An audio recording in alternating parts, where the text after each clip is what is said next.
प्यारे बच्चों, आज इतिहास का 12वीं कक्षा का सेशन क्लास का ये दूसरा वीडियो क्लास दिया जा रहा है। लेकिन हम लोगों ने जो पहला क्लास दिया था और आज की क्लास में थोड़ा सा बदलाव किया जा रहा है। क्योंकि पहला क्लास था तो ये बच्चों का टेस्ट को और जो अनुभव था उसको विस्तृत करने के लिए किया गया था। अब जो आने वाला है उसके विषय में मैं पहले थोड़ी सी चर्चा कर दूं कि अभी आप लोगों को हम लोग एक बेहतर और अनुभव के रूप में एक बेहतर माहौल देने का प्रयास कर रहे हैं। एक्चुअल में कि अब जो नया वीडियो आपको जारी होगा उसका प्रोग्राम रूटीन आप जो है वीडियो के माध्यम से देख ही लेंगे कि अगले 10 क्लास तक हिस्ट्री यानी इतिहास ही रहेगा। इससे पहले जो हुआ था वो एक ट्रायल क्लास था जिसमें कि इतिहास के साथ ज्योग्राफी, साइकोलॉजी इत्यादि सभी दिया गया, वो मिलेगा। लेकिन इस बार किया गया है कि अगले 10 दिन तक जो है कंटिन्यूसली इतिहास को फोकस किया जाएगा और इतिहास को पूरा कंप्लीट कर दिया जाएगा, जिसमें ऑब्जेक्टिव और डिस्क्रिप्टिव दोनों होंगे। ऑब्जेक्टिव का लगभग 1000 से 1200 प्रश्न रहेंगे, यानी मिनिमम 1000 प्रश्न और मैक्सिमम 1200 के आसपास प्रश्न रहेंगे। संभव है 1200 प्रश्नों को कलेक्ट करने में कई प्रश्न जो है दोहराया जाएगा, तो इसको ध्यान में नहीं रखना है, बल्कि ये देखना है कि ये जो अगले 12 दिनों में 10 दिनों में जो 1200 क्वेश्चन रहेगा वो मेरे लिए कितना जो है फ़ायदेमंद है, उसका सॉल्यूशन मिलेगा ही मिलेगा। साथ में साथ लगभग 100 प्रश्न जो है आपको डिस्क्रिप्टिव मिलेगा। और जो अनुभव बता रहा है संस्थान का, पिछले 10 साल का जो अनुभव है वो आप लोगों के साथ शेयर किया जा रहा है कि ऐसा कोई प्रश्न नहीं होगा जो आप नहीं जानते होंगे।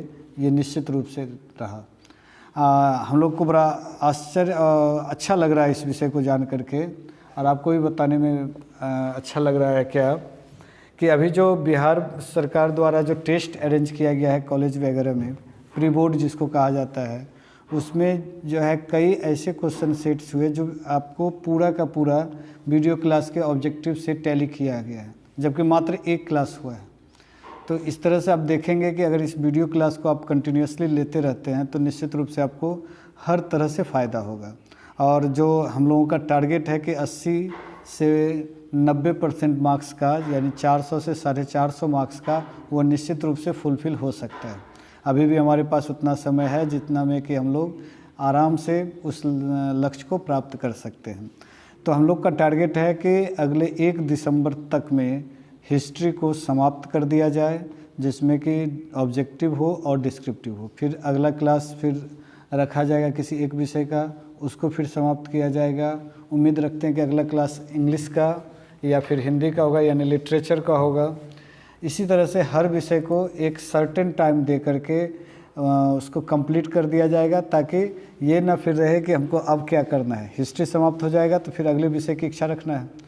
तो हम लोग चलते हैं आज इस सेशन क्लास में, जिसमें हम लोग देखेंगे कि अब क्या हम लोग आपके पास रख रहे हैं।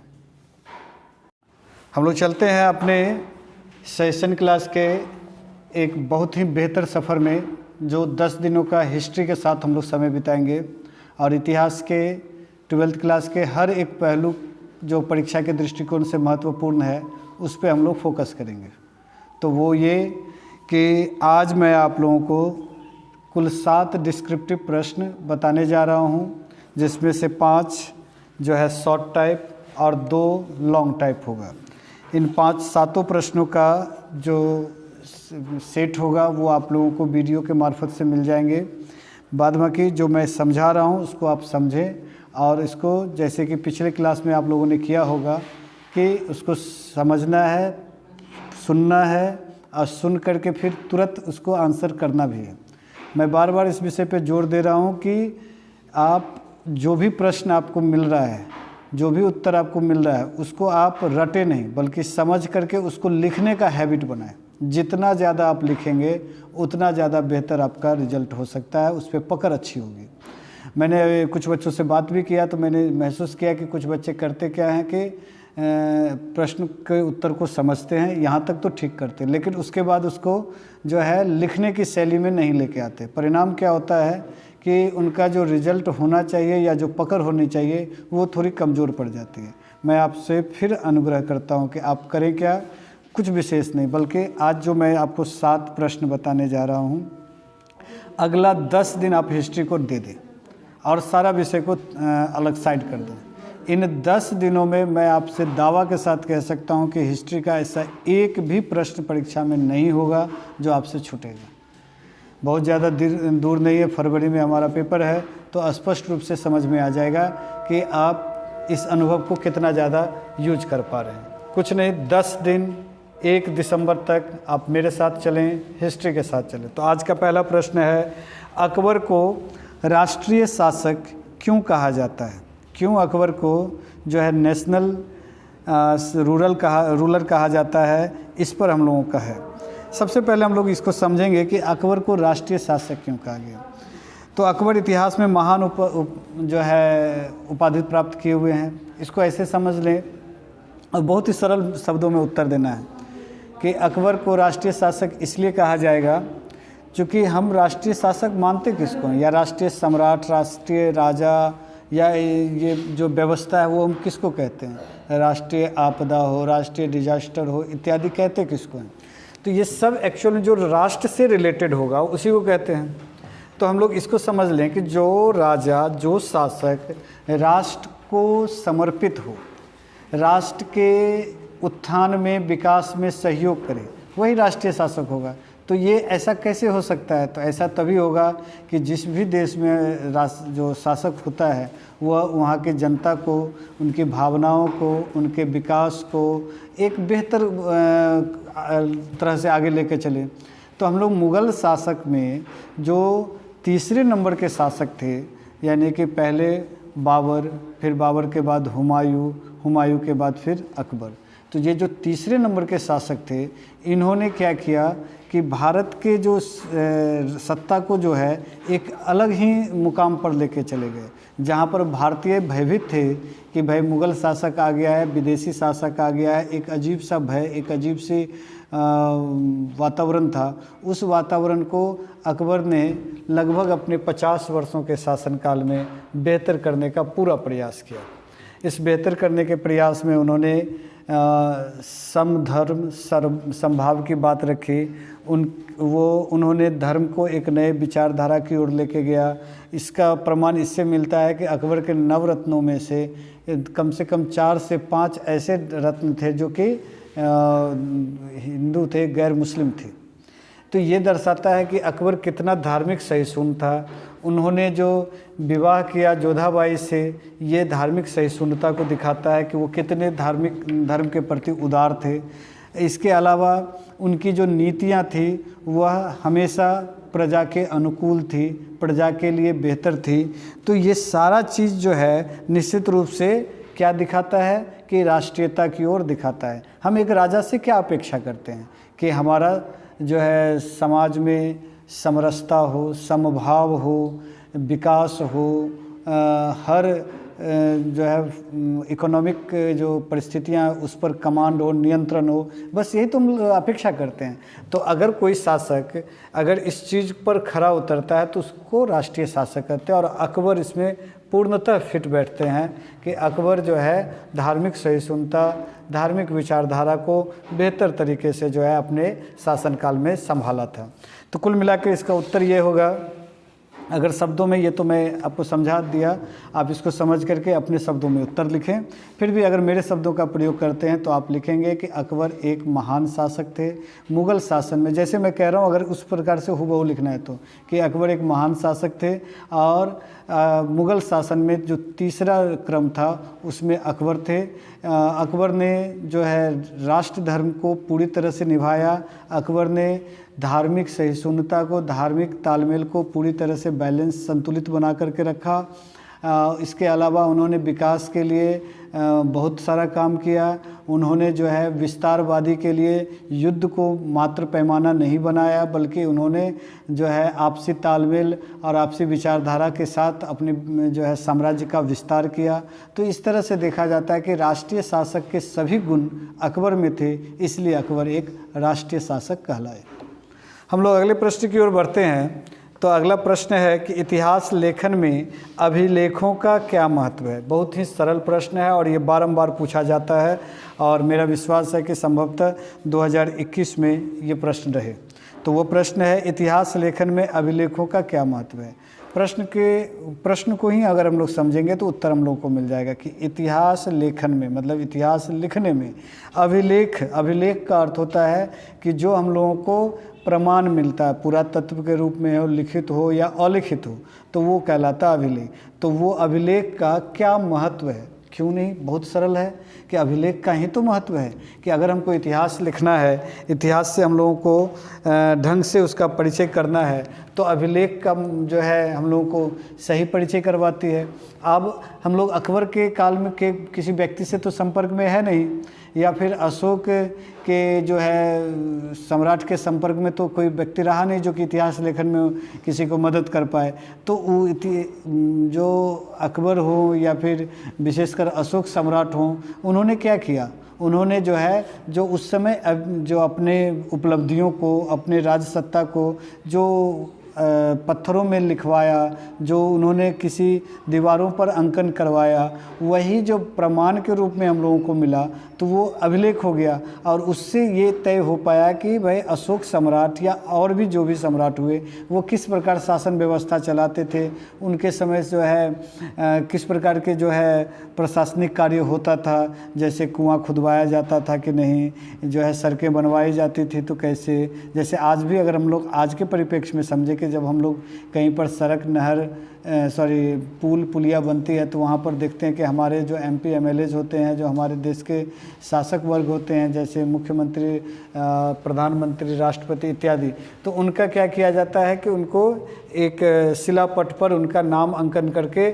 उनसे जो है शुभारंभ करवाया जाता है। अगर कालांतर में यही जो है किसी को प्रमाण के रूप में हमारे इतिहास, यही ऐतिहासिक परिचय बन जाए तो निश्चित रूप से इतिहास लिखने में सहयोग होगा कि भाई हाँ, एक समय था जो 2020 का काल रहा होगा, उसमें क्या होता था कि वहाँ के जो शासक होते थे, जिनको विधायक कहा जाता था, सांसद कहा जाता था, प्रधानमंत्री कहा जाता था, और वो इस प्रकार से जो है पुलिया का निर्माण करवाते थे। तो वही चीज़ पहले भी होता था कि कहीं पर भी कोई विकास वगैरह का कार्य होता था तो शासक जो उसको लिखवाते थे, और वही आज जो हम लोग को वर्तमान में अभिलेख के रूप में मिला, तो इससे हम लोग उनका परिचय कर पाए। तो इस तरह से अभिलेखों का महत्व इतिहास लेखन में अति महत्वपूर्ण है। हम लोग तीसरे प्रश्न की ओर बढ़ते हैं कि अस्थाई बंदोबस्त से कंपनी को क्या लाभ है। तो अस्थाई बंदोबस्त से कंपनी को क्या लाभ हो सकता है, इस प्रश्न को हम लोग समझें। अस्थाई बंदोबस्त का मतलब होता है कि परमानेंट सॉल्यूशन, एक तरह से ये समझ लें। हम ये नहीं जानना चाह रहे हैं अभी कि कंपनी मतलब ईस्ट इंडिया कंपनी के विषय में नहीं, सिर्फ हम शब्दों को अभी पकड़ रहे हैं कि अस्थाई बंदोबस्त एक्चुअल में होता क्या है। तो अस्थाई बंदोबस्त का अर्थ हो गया कि परमानेंट व्यवस्था, सीधा सीधी बात है कि परमानेंट व्यवस्था। परमानेंट व्यवस्था का मतलब ये हो गया कि हमारे, अब इस प्रश्न की ओर बढ़ते हैं कि हमारे यहाँ जब ईस्ट इंडिया कंपनी शासन के रूप में काम करना शुरू की, जब उन्होंने धीरे धीरे भारत को उपनिवेश के रूप में कन्वर्ट कर दिया, बदल दिया, उपनिवेश यानी यूँ कह दे कि भारत को गुलाम बना लिया, तो उन्होंने भारतीय कृषि को भी उसके अंतर्गत रख करके उससे जो है टैक्स लेना शुरू कर दिया, या और भी टैक्सेस जो हैं। तो एक्चुअल था क्या कि उस समय टैक्स की जो व्यवस्था थी वो जिस परिस्थिति में थी ऐसा रहा होगा जो कि अंग्रेज़ संभाल नहीं पा रहे होंगे, नियंत्रण नहीं कर पा रहे होंगे, तो उन्होंने एक नई पद्धति लाई, अस्थाई बंदोबस्त। अस्थाई बंदोबस्त से क्या हुआ, कंपनी को क्या फ़ायदा हुआ कि इसमें किसान से कंपनी को कोई लेना देना नहीं है, यानी टैक्स पेयर से कोई लेना देना नहीं। उसके बीच में उन्होंने एक कड़ी रख दिया ज़मींदार को। तो क्या होता था ना कि अगर एक किसान को उदाहरण लेके चले तो किसान जो उपज करता था उसको ज़मींदार टैक्स के रूप में वसूलता था, और अंग्रेज़ किसान से न मिल करके डायरेक्ट ज़मींदार से जो है टैक्स को ले जाते थे। तो सपोज करें कि उसको उदाहरण के रूप में अंग्रेज़ों ने अपनी व्यवस्था को सुलभ करने का और आसान करने का बड़ा सरल तरीका निकाला कि अगर एक गांव में 100 किसान है तो 100 किसान से अगर पर किसान से अगर अंग्रेज़ टैक्स वसूलता तो शायद संभव नहीं होता, और इससे जो है उत्पात ज़्यादा मचता। तो उन्होंने क्या किया, बीच में एक उसी गांव का एक व्यक्ति जो कि ज़मींदार था, ज़्यादा ज़मीन ज़्यादा था, उसको वहाँ का जो है टैक्स वसूलने वाला बना दिया। अब क्या हो गया कि ये जो गांव में ही रह करके सारा टेंशन लेगा, 100 किसान से मिलेगा और 100 किसान से टैक्स लेगा, और अंग्रेज को कुछ नहीं करना, वो कलेक्ट किया हुआ जो टैक्स है उसको जो है ज़मींदार से ले लेना है। तो ये जो व्यवस्था थी इसी को कहा गया अस्थाई बंदोबस्त। इससे क्या क्या हुआ, कंपनी की आय निश्चित हो गई। कंपनी का आय निश्चित हो गया मतलब क्या हो गया कि कंपनी को ये तय हो गया कि हर महीने इस गांव से हमको 50 लाख आएगा। पहले ये नहीं पता चल पाता था कि कभी कम होता था कभी ज़्यादा होता था। तो ये अनसर्टेन को सर्टेन के रूप में लाया, निश्चितता के रूप में लाया। दूसरा क्या हुआ कि एक अच्छा या बुरा ज़मींदार वर्ग का उदय हुआ। चूँकि जब मीडिएटर आ गया तो उसका भी अपना एक पावर बन गया। तो एक नई व्यवस्था कहें या कुव्यवस्था का जन्म हुआ, वो था ज़मींदारी व्यवस्था। तीसरा क्या हुआ कि जब निश्चित रूप से ज़मींदारी व्यवस्था लाएंगे तो उस बीच बैल जो वसूलेगा उसको भी लाभ इसमें निश्चित है। तो सपोज करें कि अगर अंग्रेज़ को 11 रुपया टैक्स चाहिए तो ये 15 रुपया वसूलता था। परिणाम क्या होता था कि 4 रुपया इसको बच गया और 11 रुपया वहाँ दे दिया, और इससे अंग्रेज़ का उसके बीच एक अच्छी सांठगांठ होती थी, एक अच्छा संबंध बनते थे, जिस कारण से उसको अंग्रेज़ी सहूलियतें मिलती थी। तो ये इसके अलावा है कि कृषि का विकास, मतलब क्या हुआ कि चूँकि टैक्स अब तय हो गया कि इतना देना है, तो अब किसान को भी हो गया कि भाई हमको अब यहाँ से ज़्यादा उपज करना है। तो इसमें जो है एक पॉजिटिव थोड़ा सा दिख रहा है, तो ये कि भारतीय कृषि को भी विकास का स्वरूप नज़र आया। तो इस तरह से हम लोगों ने देखा कि अस्थाई बंदोबस्त से कंपनी को ढेर सारा लाभ हुआ। इसके बाद अगले प्रश्न की ओर बढ़ते हैं। प्रश्न संख्या चौथा वह है कि 1857 के विद्रोह का तात्कालिक कारण क्या था। हम लोग सब जानते हैं कि 1857 में विद्रोह हुआ। 1857 में जो विद्रोह हुआ ये निश्चित रूप से भारतीय आज़ादी का जो है नींव रखा गया। विद्रोह के जो है मुख्य कर्ता धर्ता कोई और नहीं, मंगल पांडे माने गए। तो क्या है ये 1857 के विद्रोह का तात्कालिक कारण? वैसे सबसे पहले ये जाने कि 1857 का विद्रोह है क्या। तो 1857 ईस्वी में सेना ने, भारतीय सेना जो कि अंग्रेज पदाधिकारियों के अंतर्गत रहती थी, उसने जो है अंग्रेज के खिलाफ विद्रोह कर दिया, जिसे हम लोग कहते हैं 1857 की क्रांति। इसको सैनिक विद्रोह भी कहा गया है। इसको जो है 1857 का जो है सैनिक विद्रोहिक व्यवस्था भी कहा गया। तो इस तरह कई नाम से जानते हैं।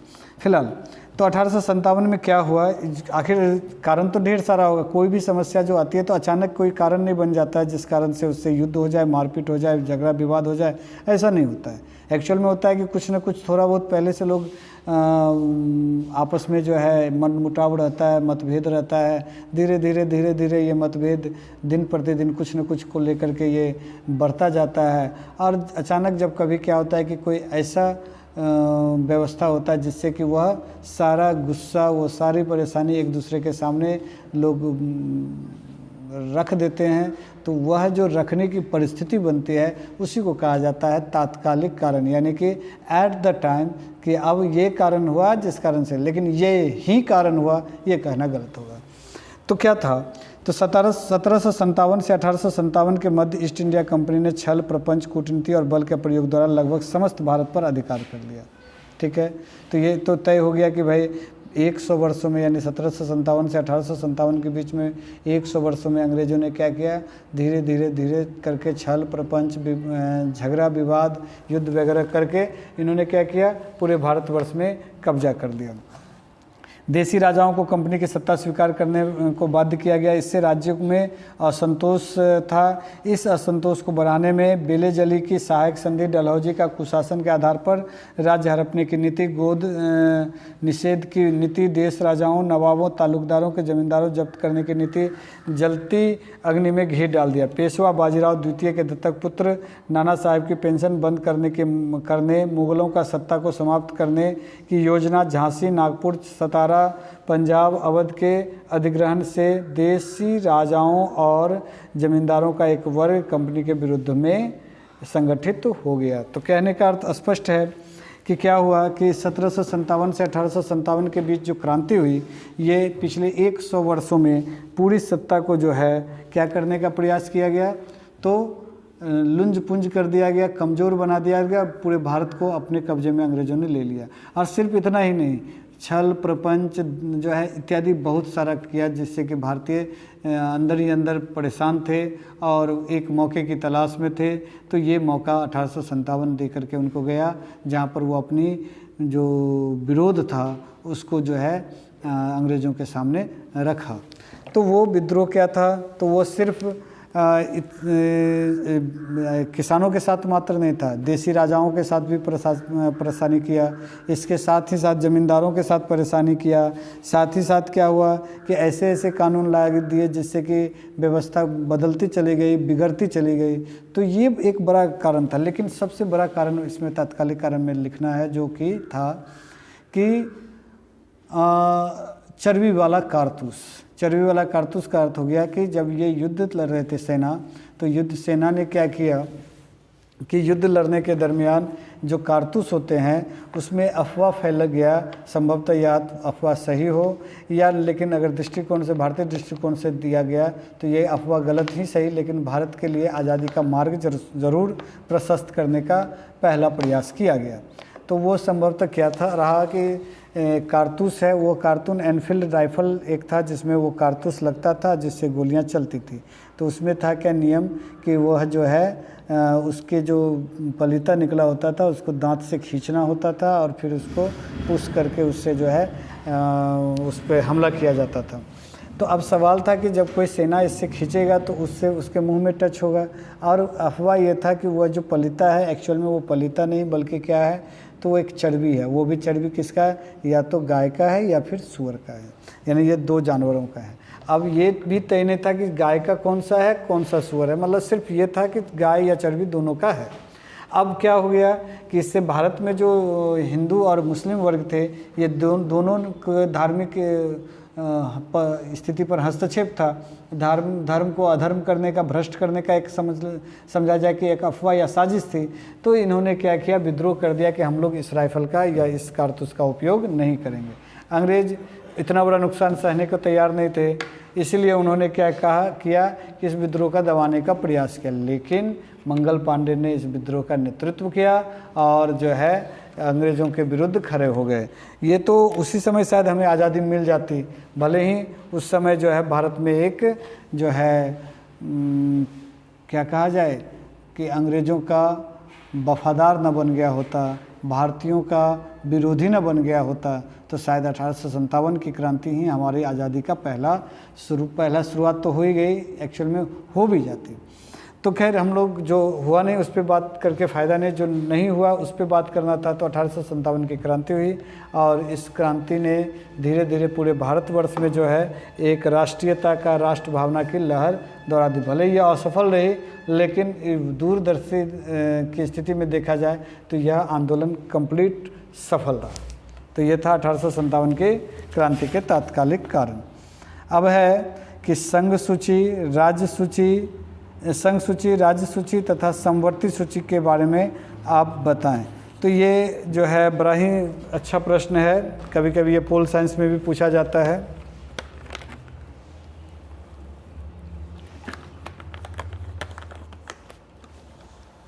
कि संघ सूची, राज्य सूची और समवर्ती सूची क्या है। हम लोग बात करें सबसे पहले संघ सूची का। संघ सूची वे विषय हैं जो राष्ट्रीय महत्व के हैं, जिन पर कानून बनाने का अधिकार केंद्र सरकार को दिया गया है।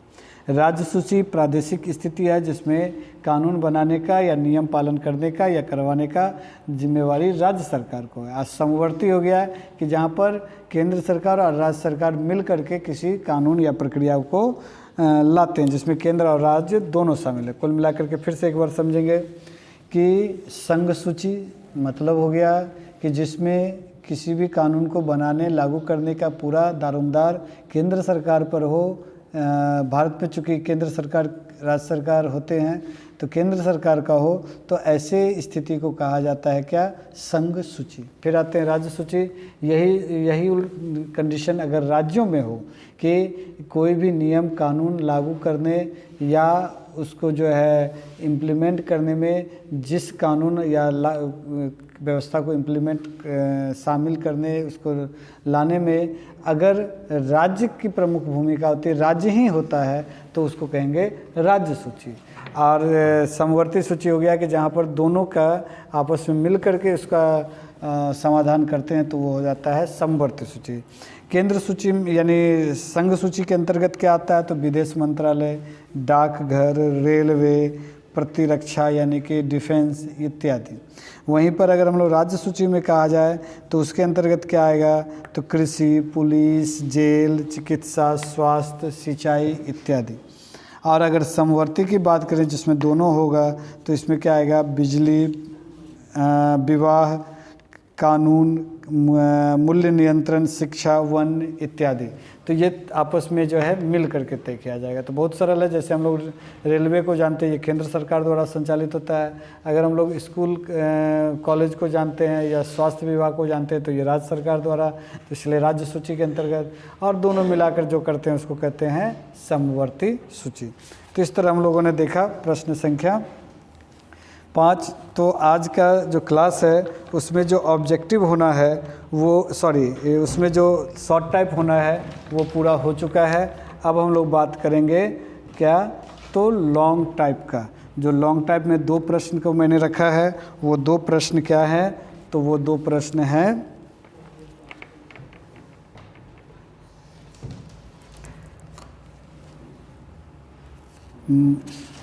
पहला प्रश्न है लॉन्ग टाइप का कि बर्नियर भारतीय नगरों को किस रूप में देखता है। तो बर्नियर जो है भारतीय नगरों को किस रूप में देखता है। बर्नियर कौन था, तो बर्नियर एक विदेशी यात्री था जो कि भारत की यात्रा पे आया था।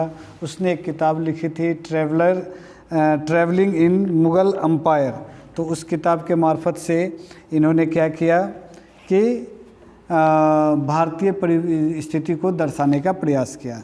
तो हम लोग बर्नियर के बारे में एक बार फिर से समझेंगे कि भारत की यात्रा पर जो विदेशी यात्री आते थे उनमें से एक प्रमुख विदेशी यात्री जिसका नाम फ्रांसीसी बर्नियर था। इसने क्या किया, 10 वर्षों तक भारत में रह करके भारत की यात्रा की, भारत का अध्ययन किया। उस यात्रा वृत्तांत को यानी यात्रा का जो अनुभव था उन्होंने अपनी एक किताब travel in the Mughal empire में वर्णन किया। उसमें इन्होंने कहाँ कहाँ गए उसके चर्चा है कि भारत में सूरत जो कि राष्ट्र इसमें गुजरात में है, अहमदाबाद, आगरा, दिल्ली, पंजाब, कश्मीर, मसूलीपट्टनम, गोलकुंडा एवं बंगाल जैसे क्षेत्रों में भारत में रह करके उन्होंने 10 वर्षों में जो है भ्रमण किया। इस यात्रा में जो है उन्होंने एक यात्रा वृत्तांत लिखी जिसमें 17वीं शताब्दी में कहा गया कि भारत पूरे विश्व के 15% भागों में नगर रहते हैं, यानी कि भारत में जो है नगरों का जो स्थिति था वो 15% लगभग था। इसके बावजूद नगरीय जनसंख्या यूरोपीय जनसंख्या के नगरों की जनसंख्या से अधिक थी। मतलब भारत में देखा जाए तो मात्र 15% ही जनसंख्या नगरों में रहती थी, लेकिन वह भी यूरोपीय देशों से कई ज़्यादा थी, मतलब बहुत ज़्यादा थी वो भी। इसके अलावा बर्नियर ने कुछ मुग़लकालीन शहरों को शिविर नगर की संज्ञा देता है। उनके अनुसार यह ऐसे नगर है जहाँ भी राजकीय दरबार लगता है वहाँ पद पर स्थापित हो जाता है एवं दरबार के उस स्थान से जाने के बाद वे शिविर नगर भी हो जाता है। बर्नियर के अनुसार भारत में सभी प्रकार के नगरों का अस्तित्व है। कुछ नगर उत्पादन के केंद्र हैं, व्यापारिक केंद्र है, बंदरगाह इत्यादि इत्यादि। इसके अलावा उन्होंने जो है चित्रकार, वास्तुविद, संगीतकार इत्यादि के विषय में वर्णन। तो कुल मिलाकर के एक बार फिर से समझेंगे कि अगर आंसर लिखना होगा तो बड़ा सरल शब्दों में लिखेंगे कि बर्नियर जो है भारत की यात्रा पर 10 वर्षों तक यात्रा किया। इस यात्रा में उन्होंने सूरत, अहमदाबाद, आगरा, उसके बाद बंगाल, मसूलीपट्टनम इत्यादि जगहों पर यात्रा करने के दरमियान उन्होंने पाया कि भारत में जो है नगरों की जो स्थिति थी वह पूरे विश्व 15% मात्र नगर था, 85% जो है ग्रामीण क्षेत्र था। लेकिन ये 15% में निवास करने वाले जो शहरी लोग थे, जो नगर के निवासी थे, वह यूरोपीय कंट्री के तुलना में ज़्यादा थे। इसके अलावा इन्होंने जो है हर बिंदु पर इन्होंने ध्यान दिया है, वो भारतीय सभ्यता हो, संस्कृति हो, भारत की चिकित्सा व्यवस्था हो, भारत का सामाजिक स्थिति हो, भारत की वैवाहिक स्थिति हो, हर चीज़ का बारीकी से अध्ययन किया और उन्होंने पाया कि भारत एक समृद्ध देश है। यहाँ पर जो है टैलेंट या अनुभव की व्यवस्था की कमी नहीं है, बल्कि थोड़ी बहुत मानसिकता हमारी जो है कभी कभी हम लोग भटक जाते हैं अपने लक्ष्य से, वो अलग चीज़ है। लेकिन देखा जाए तो भारतीय दृष्टिकोण से तो यह जो है काल जो है भारतीय दृष्टिकोण से स्वर्णिम काल कहा जाएगा। यहाँ पर चित्रकार हो, खगोलविद हो या संगीतकार हो या अध्यापक हो, चिकित्सा हो, अधिवक्ता हो इत्यादि सभी कहीं न कहीं प्रत्यक्ष या अप्रत्यक्ष रूप से इस व्यवस्था के द्योतक रहे हैं। तो आज का लॉन्ग टाइप का पहला प्रश्न हम लोगों ने देखा, कुल 6ठा प्रश्न देखा। 7वें प्रश्न की ओर बढ़ते हैं। वो है कि महावीर के जीवन एवं उपदेशों का वर्णन करें। अब महावीर के जीवन एवं उपदेशों में क्या रखा है सोच समझेंगे। सबसे पहले तो महावीर कौन, तो महावीर जो है जैन धर्म का 24वें गुरु रहे। इन्होंने ऐसा कहा जाता है कि जैन धर्म के ये संस्थापक थे। इन्होंने अपने तप के बदौलत अपने आप को जो है जीन पर भी कमांड कर लिया, जिस कारण से इनको जैनी भी कहा जाता है इसी कारण से। तो अब क्या है, तो आर्यों का धर्म बड़ा सरल तथा संस्कृति था। वे प्रकृति तथा इसकी विभिन्न शक्तियों को देवता मानकर उनकी उपासना करते थे। आर्यों के ये मैं अभी बता रहा हूँ, महावीर के विषय में ना। महावीर स्वामी को जैन धर्म का संस्थापक माना जाता है। इनका जन्म 540 ईस्वी से में ईसापुर में वैशाली के कुंड ग्राम में हुआ। इनके पिता सिद्धार्थ क्षत्रिय कुल के प्रतिष्ठित सामंत थे और माता त्रिशला वैशाली की लिच्छवी राजचेटक की बहन थी। तो इस तरह से इन्होंने 72 वर्ष तक जो है व्यवस्था में रहा और इन्होंने जो शिक्षा दी, त्रिरत्न, 5 महाव्रत, 24 तीर्थकरों की यात्रा, मोक्ष प्राप्ति अथवा निर्वाण, 5वां घोर तपस्या तथा आत्मा, और जो है 6ठा है कर्म तथा पुनर्जन्म के सिद्धांत। तो सबसे पहले इन्होंने शिक्षा एवं सिद्धांत को ज़्यादा फॉलो किया। इन्होंने जो है अपने शिक्षा में जो है जो सिद्धांत होना चाहिए शिक्षा लेने का और ये देने का, उस पर इन्होंने बहुत ज़्यादा प्रकाश डाला। इन्होंने जो है अपने जीवन में 72 वर्षों तक जो है जीवन काल में इन्होंने क्या किया, 13 वर्षों तक निरंतर तपस्या की। और जो है वैसे देखा जाए कि उम्र को कैलकुलेट किया जाए तो पहला 30 वर्ष तक ये घर में जो है सामाजिक प्राणी बन के रहे। फिर 30वां वर्ष जो है इनका मन उचट गया और वो जो है जीवन में कुछ तलाशने लगे, जिसका परिणाम हुआ कि वो जो है अपने जो है घर से निकल गए। और उस निकलने के बाद उन्होंने क्या किया कि अपने हिसाब से व्यवस्था को जन्म देने का प्रयास किया। क्या किया उन्होंने, तो उन्होंने एक नए धर्म की स्थापना किया जिसको कहा जाता है जैन धर्म, जिसमें सबसे पहले आते हैं त्रिरत्न। त्रिरत्न में उन्होंने क्या किया, तो सम्यक विश्वास, सम्यक ज्ञान और सम्यक आचरण की बात करते हैं। मतलब समान विश्वास, समान रूप से ज्ञान होना चाहिए और आचरण भी मेरा बेहतर होना चाहिए। 5 महाव्रत की बात करते हैं वो कि सत्य पर चले हम लोग, अहिंसा को अपनाएं हम लोग, अस्तेय मतलब जो है लोगों को जो है बेहतर कल की ओर लेके चलें, अपरिग्रह ना करें, ब्रह्मचर्य का पालन करें। तो इस तरह से इन्होंने जो है 5 महाव्रत बताया। इसके बाद 24 तीर्थकरों की पूजा की बात कही। फिर मोक्ष प्राप्ति अथवा उसका निर्वाण कैसे हम लोगों को मिले उस पर चर्चा हुई। फिर घोर तपस्या तथा आत्म जो है त्याग क्या होता है इस पर इन्होंने विवरण दिया। फिर कर्म तथा पुनर्जन्म सिद्धांत पर कार्य किया। तो इस तरह से देखा जाए कि महावीर एक बहुत ही बेहतर इंसान थे। उन्होंने एक नई धर्म व्यवस्था जन्म दी, चूँकि वैदिक धर्म में कई परेशानियाँ आ गई थी इसलिए। तो आज हम लोगों ने देखा कि कुल 7 प्रश्नों का उत्तर मैंने बताया, 5 जो है शॉर्ट टाइप और 2 लॉन्ग टाइप। और मेरा अपना इच्छा है और मैं आपसे अपेक्षा भी यही करता हूँ कि इन 7 प्रश्नों का उत्तर को आप भली भांति सुने होंगे। इनको विधिवत जो है आप बना करके इसको जो है अगले 1 दिसंबर तक हम लोगों को किसी भी हालत में हिस्ट्री को इतना कमांड कर लेना है कि हम लोग परीक्षा में 100% मार्क्स कम से कम लिख के आएँ, हमारा कॉन्फिडेंस इतना बेहतर हो कि हम जो है अच्छा से अच्छा मार्क्स लाने का प्रयास करें। आज के लिए इतना ही, बहुत बहुत धन्यवाद।